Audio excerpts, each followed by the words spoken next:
So the idea here is you're going to give away something you don't really have. You're still going to have it, but you kind of don't really. And you're telling people that you're not even sure they should do it. Yeah. How did you just come up with that? I'm just trying to understand what we're talking about. Me too. Here. Hey, financial life planning. It's Mike Morton, Matt Robeson, and we're talking about the securities that aren't there today. We're talking about something new, something fresh on the financial planning scene that I don't fully understand. Mike, you're going to fill us in. It's interesting. It's interesting. It's like a magic trick. You had securities, and now you don't. And speaking of magic tricks, hold on till the end for our one thing segment where Mike and I, as experienced dads of school-age kids, are going to talk about our varying approaches, our maybe opposed approaches to new hacks for dadding back-to-school season. You know, the scariest part of that sentence is that we're experienced dads. I was going to say, are we experienced dads? And then I'm like, well, our oldest kids are like decades old. Like, I mean, hopefully. It's a euphemism. Experienced dads means you're old. Is that it? Has nothing to do with your kids. Oh, I'm an experienced dad. That means you're an advanced middle-aged dad. Oh boy. That's not good. That's a new level of middle age, advanced middle age. Oh, advanced? Wait, what? Oh my gosh. Okay. Yeah, that's right. Hey, speaking of advanced, this thing we're talking about today, I don't fully get. I mean, I sort of get the concept, but it sounds cool.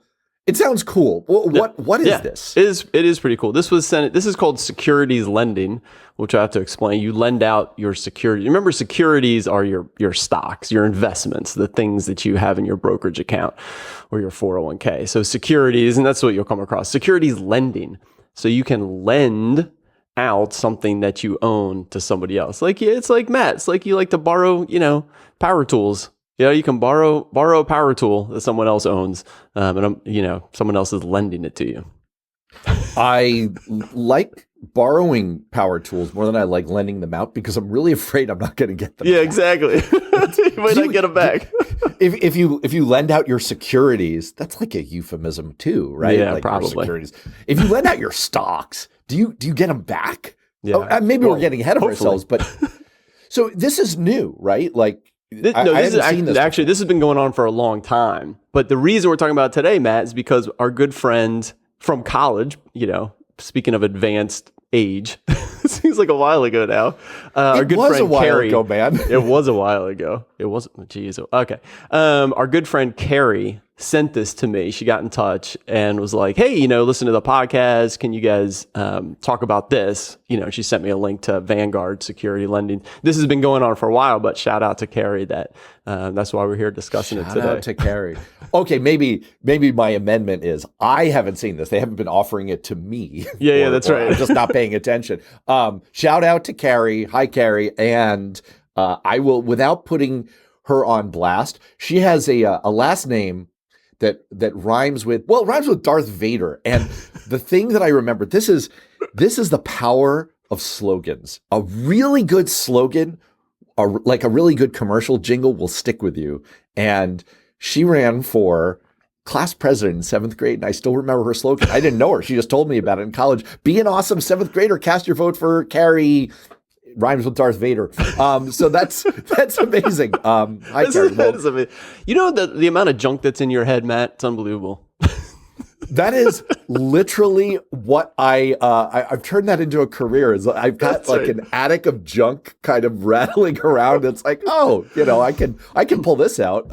That's all the right. whole idea. Back to the topic, security lending. You know why this came across? Because she had seen a screen from Vanguard, and right at the top, it's this little snapshot. I'm looking at it, but it says hypothetical monthly income. So like monthly income that you could make almost $800.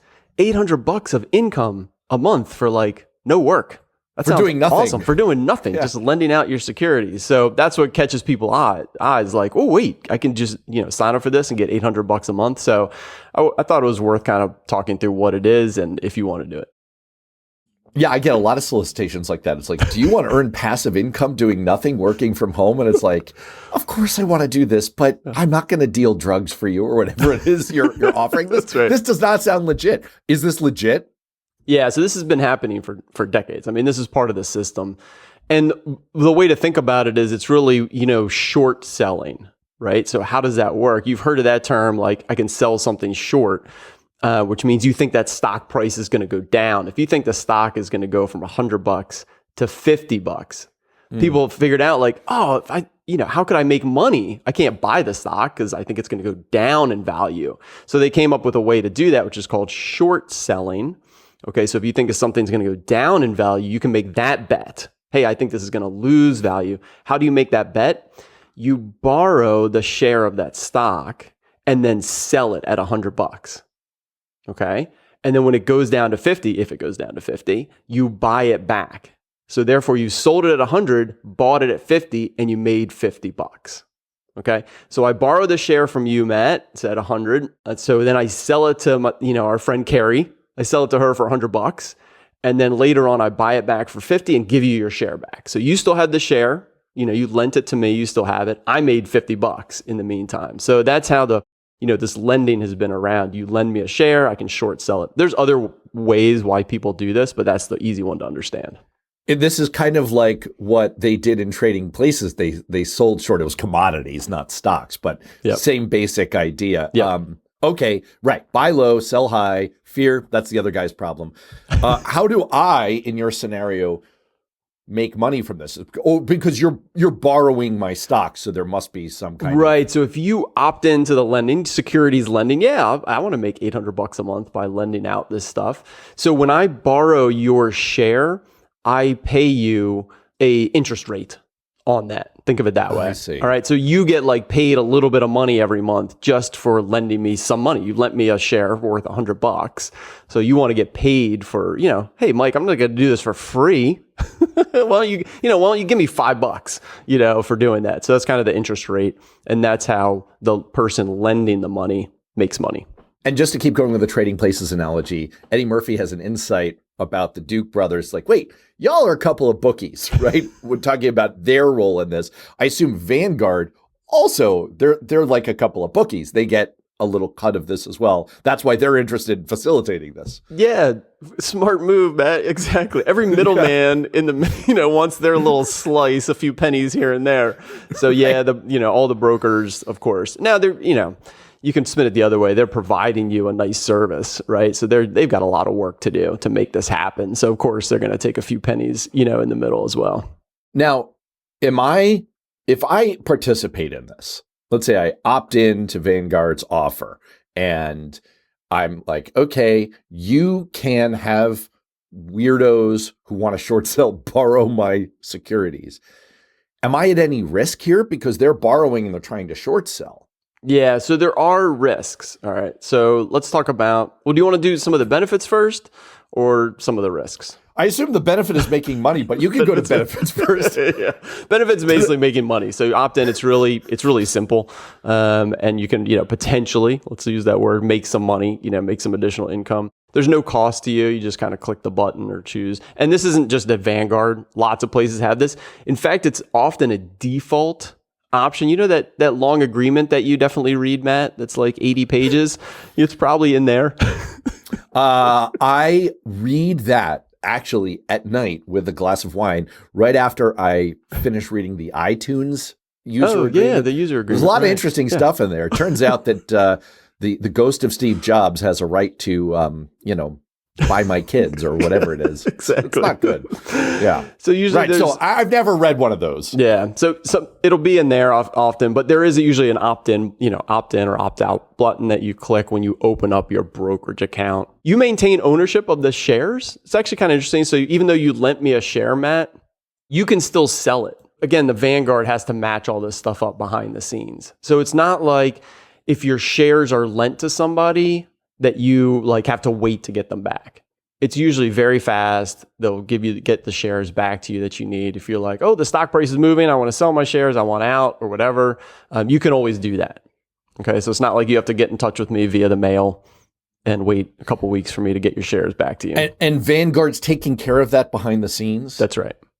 Because what would make me nervous about it in my, like, you know how you kind of simplify things that seem complicated to things that you understand a little bit better. So the way, when you sent this to me, like, hey, we're going to talk about this, the way I thought about it immediately was something I'm more familiar with, which is, the bank.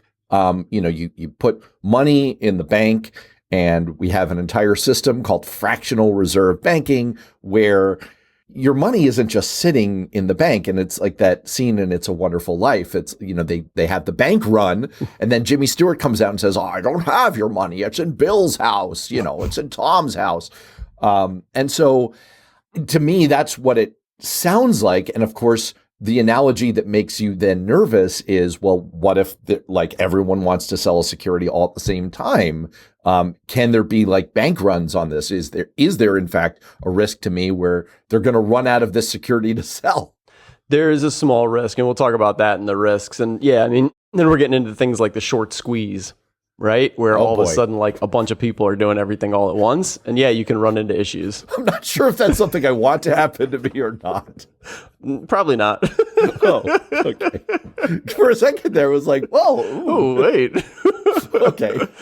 But no. All right. But no. So those are some of the benefits. Again, it's mostly, hey, you can make some money, right? It's really, the risks are low. We'll talk about what they are. It's easy to do. It's no cost. You can, you've already opted in maybe by the choice that you made in your brokerage. Maybe they're doing this to me right now. Great. They're doing it already. So yeah, those are the benefits.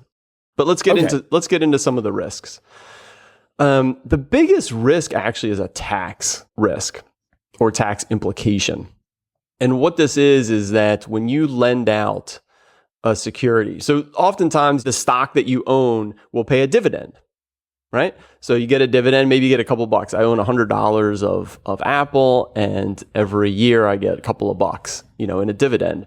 Well, your dividends are taxed at a quite beneficial rate to you. It's not taxed as ordinary income, usually less. When you lend out, if you lent me that Apple share for an entire year, I'm going to pay you the dividend in cash. So you still get the dividend, all right? So we could put that in the benefit. Hey, you still get the dividends of your stock, but it comes in cash. I'm going to pay you the $2. I am actually holding the stock, so I actually get the $2 dividend, but I'm going to pay you the $2, so you're made whole. You still get your $2. However, it comes in cash. And that can be a big deal because at the end of the year, this could be $5,000 of dividends. You hold 100,000, you get 5,000. That could be a difference of 500, $1,000 in taxes. Oh, I see. So I'm getting taxed. If I make that $1,000, I'm getting taxed at 30% instead of 15%. There you go. That's right. Yeah. So you're paying more in tax. So that's that's a kind of a gotcha that people that opt into these that really utilize them, or, the shares are getting borrowed. At the end of the year, they'll just get that, statement. And it's like, wait a sec, instead of, my normal dividends, I'm not paying that much in tax. Suddenly your tax bill's, $2,000 more. Interesting. And do you still come out ahead, or does the tax kind of wipe out any of that benefit to you, the fee you're getting? Yeah, you should probably still come out ahead. The interest that you're getting on lending will still come out ahead, but it's just a surprise bill. And let me tell you, Matt, nobody likes surprise bills, especially from the IRS. Yeah, it sounds like a short squeeze. Exactly. It's one of these. Again, I'm still intrigued about that. But yeah. That's for another episode. Maybe a different podcast altogether. That's right. So is that the major risk that you've got a tax, or there are others? Yeah, there are others as well, but I would say that's a pretty big one because it's a surprise bill. So I really wanted to, set that one up front. Other ones are lower risk, I think, but they're worth kind of going through. You lose your voting rights. Matt, when's the last time you voted your shares? Can I get back to you on that? Is that another one where they opted me and it's like, yeah, we'll take care of your vote for you. Don't worry. No, it's those things that you get in the mail that you just put into your recycle bin. Can I ask you a dumb question? Yeah. I don't own individual stocks. I just own low cost index funds. Index funds. Does that mean that I should still get things in the mail with votes?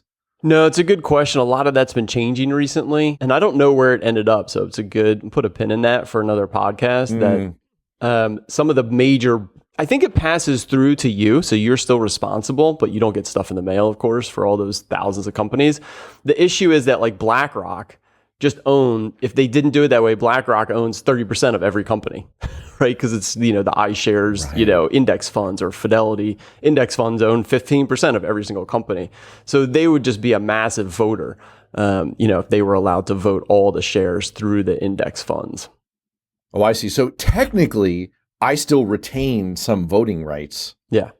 Through index funds. I believe that's the case. Yeah, interesting. All right. Well, we can put a pin in that. But yeah. All right. But my scenario of like the Jimmy Stewart scenario, maybe not too much of a problem. No, well, it's you lose the voting rights. So again, if you're an active investor, like, oh, I'm owning, 2% of this company. And so that's, it's a big deal. And you vote your shares for board members or other things. You lose that if you no longer own the shares. If you lent them out, then you lose the voting rights. I see. You lose insurance. So there is insurance for your securities. Again, when you don't own them, then you don't have that insurance. I don't think this is a big deal. The other one is a default. So you mentioned this, like the person that borrowed them could default. Like if you lent me some shares and I go out of business, then like you don't get your shares back. What happens to those? Now, the good news here, the reason I didn't highlight this as a major risk, you would think like, oh my gosh, that seems like a big risk, is that when Matt, you lent me those shares, I had to put up collateral. Oh, okay. I see. So it's like your mortgage, like you get a mortgage from the bank. The bank isn't like, oh, here you go. Here's $300,000. Hope you pay me back. They're like, no. We own your house, until you pay it back.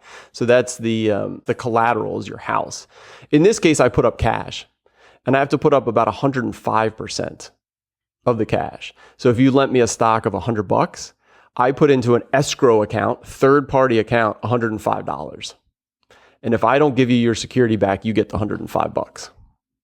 I see. So Vanguard would take, or whoever would take care of that behind the scenes. So in theory, if there's a default, I would be made whole eventually. I'm just relying on the system to take care of it. Yep. So yeah, Matt, your next question should be, what if the stock moves from like $100 to $110? Sure.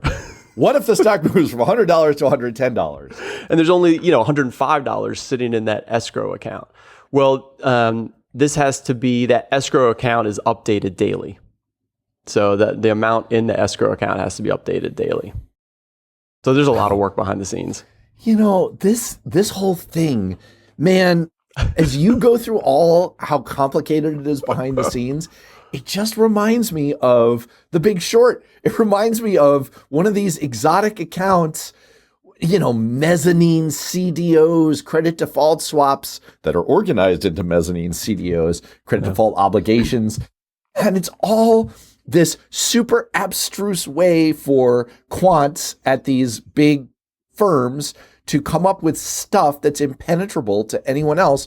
And they end up y'all are a couple of bookies. They end up making money.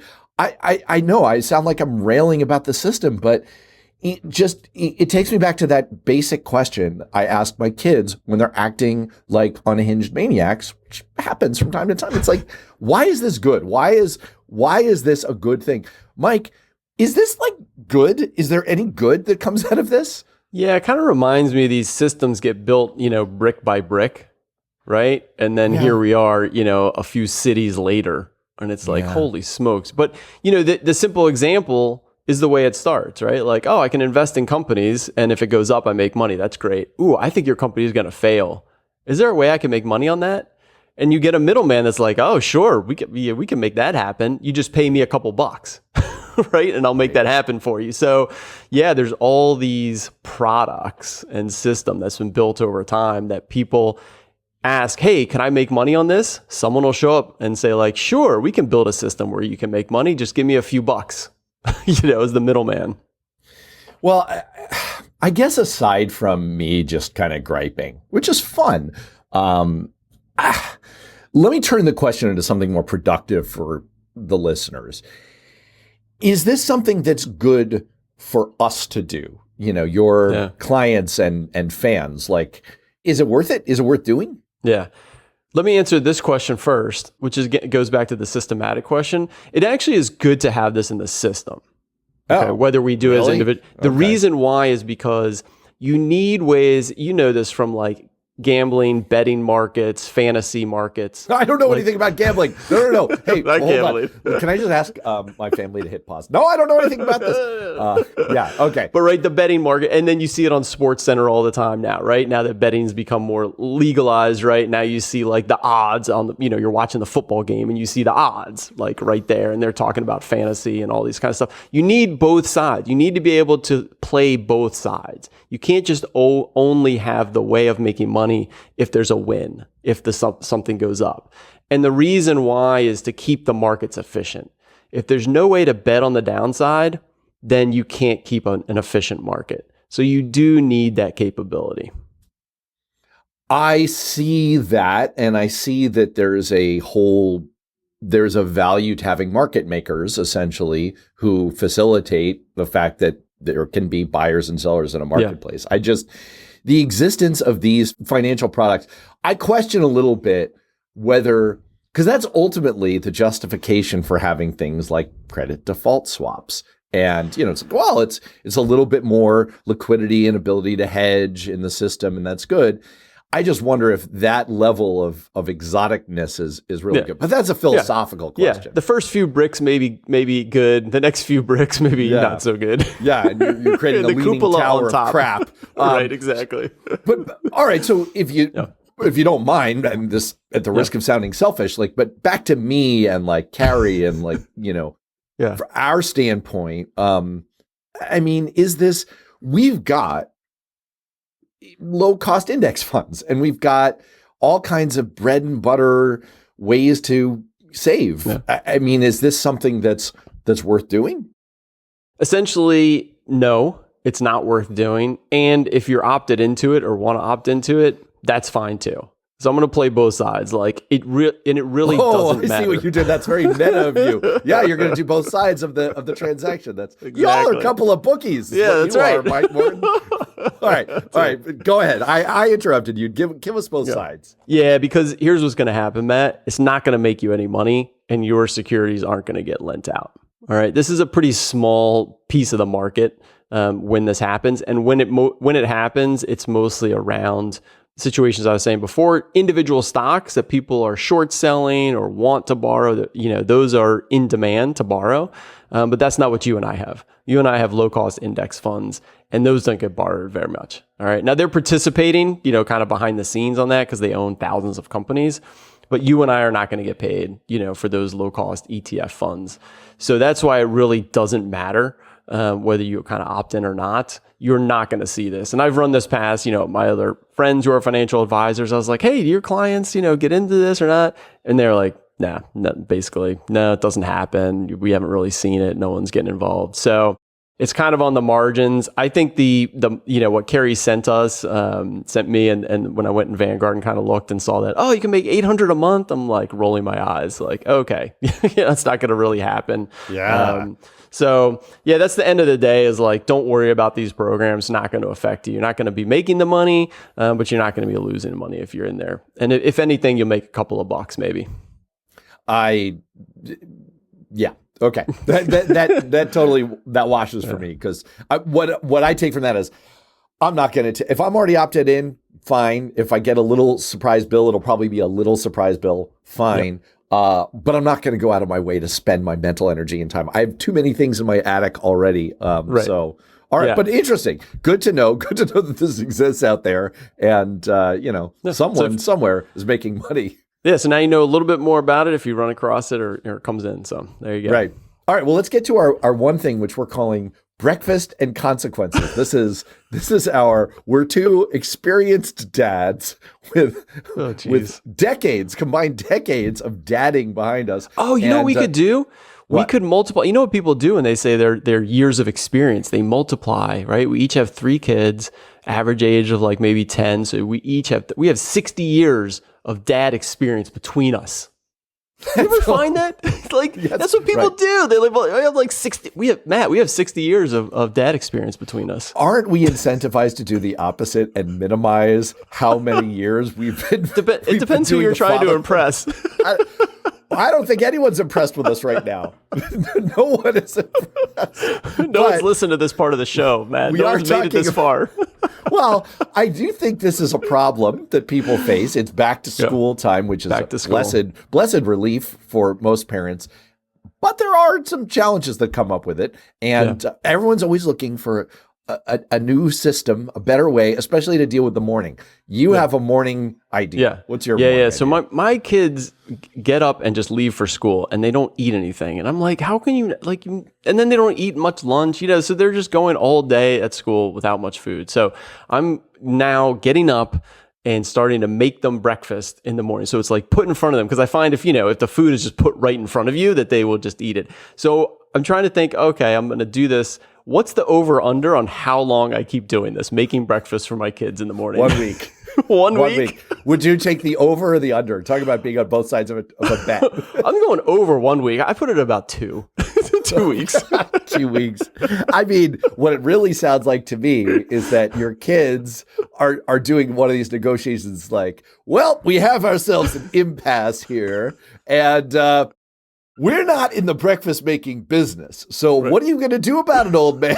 And you're like, sure, I'll make you breakfast. That's fantastic. I love it. Good job, kids. Good job. All right. I'm taking the opposite approach. I also would like an over-under on how long am I going to last. I started pioneering this last year where the morning is when I'm at my worst as a father because I'm a little tired. I'm really trying to get people out of the house. We carpool frequently, and I believe in being on time when you have a responsibility for someone else's children, especially. So I'm like getting more and more aggravated about, did you remember this? Did you remember this? And I'm like actively snow plowing or lawn mowing or whatever the euphemism is for what we do for our kids, making breakfast. Right. And so my new hack is no reminders. I will make breakfast because they won that battle a long time ago. I'll make breakfast and I will say, all right, time to go. But I'm not going to remind them of things. And if there are consequences, if they forget their homework, if they forget their uniform, if whatever it is, well, consequences will teach that lesson better than me. And okay, how long am I going to keep this up? You get 1 week, because here's what's going to happen. You also get 1 week. Here's what's going to happen. Somebody's going to forget something, and your wife's going to get bothered about it. And she's going to come to you and be like, how did you not remind them to do this thing? And I had to go out of my day and make it happen and make it whole and fix it. So you get 1 week, Matt, till that happens. All right. Now here's the fun part. I think it's a competition. I think the question of which of us folds faster is a hot one. Oh boy. All right. You're probably right. I'm going to try. We can report I think back. it's All great. right. Here we are taking both sides of the equation. So for Mike Morton, I'm Matt Robeson. We'll see you next time. Thanks, Matt. Thanks for joining us on Financial Life Planning. If you like what you heard, please subscribe to and rate the podcast on Apple iTunes or Spotify or wherever you get your podcasts. It makes a massive difference. If you have a comment or question, please email me, mike@mortonfa.com. Until next time, thanks for tuning in. This recording is for informational purposes only and should not be considered for investment advice. Opinions expressed are as of the date of recording. Such opinions are subject to change. I cannot guarantee the accuracy or completeness of the data presented here.